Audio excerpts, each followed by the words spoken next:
আমাকে মেরে ফেলবে, আমাকে খুন করবে, আমার গলা কেটে নেবে। আমি কেন বাড়াবাড়ি করছি, আমি নাকি মমতা ব্যানার্জিকে হারাতে চাইছি, এই ধরনের একাধিক কথা বলে, যেটা আমাকে থ্রেট দেওয়া হয়, প্রাণনাশের হুমকি দেওয়া হয়। এবার ভয়ঙ্কর চাঞ্চল্যকর অভিযোগ সামনে এলো।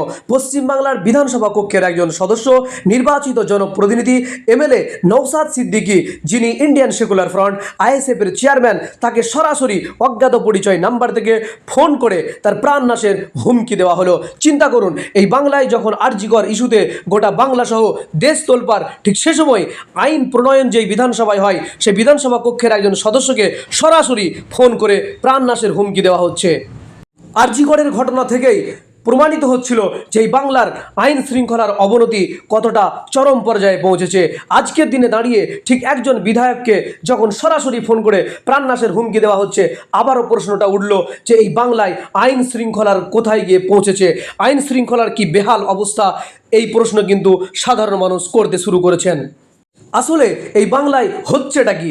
একজন ডাক্তার তিনি নিরাপদ নন, একজন বিধায়ক তিনিও নিরাপদ নন। তাহলে এই বাংলায় পুলিশ প্রশাসন, আইন শৃঙ্খলা তারা কি করছে? প্রশ্ন কিন্তু থেকেই যাচ্ছে। দেখুন বিস্তারিত নওশাদ সিদ্দিকী কি বললেন আরামবাগ ভয়েসের পর্দায়। 3 তারিখ অর্থাৎ পরশু দিন বেলা 11টার দিকে আমার ফোনে একটি কল আসে।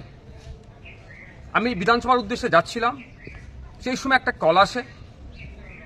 কলটা রিসিভ করার পরে রীতিমতো আমাকে শাসানি দেওয়া হয়, আমাকে হুমকি দেওয়া হয়, আমাকে মেরে ফেলবে, আমাকে খুন করবে, আমার গলা কেটে নেবে।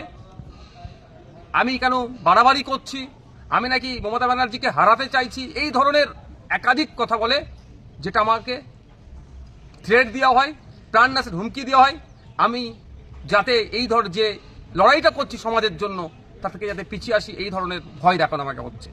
আমি এই বিষয়টা নিয়ে কনসার্ন ডিপার্টমেন্টাল যারা আধিকারিক আছেন তাদের কাছে চিঠি করেছি, তাদেরকে জানিয়েছি এফআইআর হিসাবে ট্রিট করার জন্য, নাম্বারটা দিয়েছি, কোন অ্যাড্রেস কোথা থেকে বলেছে সেইগুলো প্রোভাইড করেছি।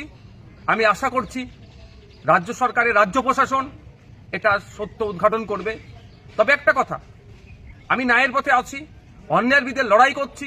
তিলোত্তমা থেকে শুরু করে সাবির মল্লিকের যেভাবে হরিয়ানাতে পিটিয়ে খুন করা হলো, তার বিরুদ্ধে কথা বলেছি। আবু সিদ্দিক হালদার, শিকারি মোড়া, বিভিন্ন ইস্যুতে যেভাবে মাঠে ময়দানে লড়াই করছে এবং বিধানসভার মধ্যে কথা বলছি, অনেকের কি গাপ্ত দেওয়া হচ্ছে? আমাকে থ্রেট দেওয়া হচ্ছে? আমাকে কি চুপ করে যেতে বলা হচ্ছে?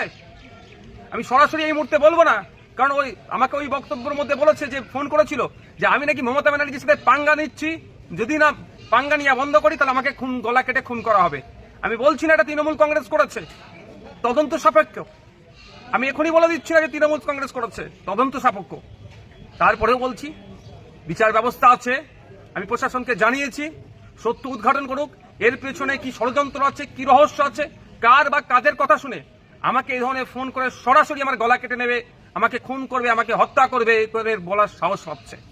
পরিশেষে একটা কথাই বলবো, আমাকে এই ফোন টোন করিয়ে কেউ যদি মনে করে নওশাদ সিদ্দিকীকে জেল খাটালাম, মিথ্যা মামলা একাধিক দিলাম, তারপর নওশাদ সিদ্দিকী দমছে না, যদি কেউ মনে করে আমাকে এই ধরনের কল করিয়ে থ্রেট দিয়ে আমাকে ভয় দেখিয়ে দমিয়ে দেবে, সে কিন্তু দিবার স্বপ্ন দেখছে।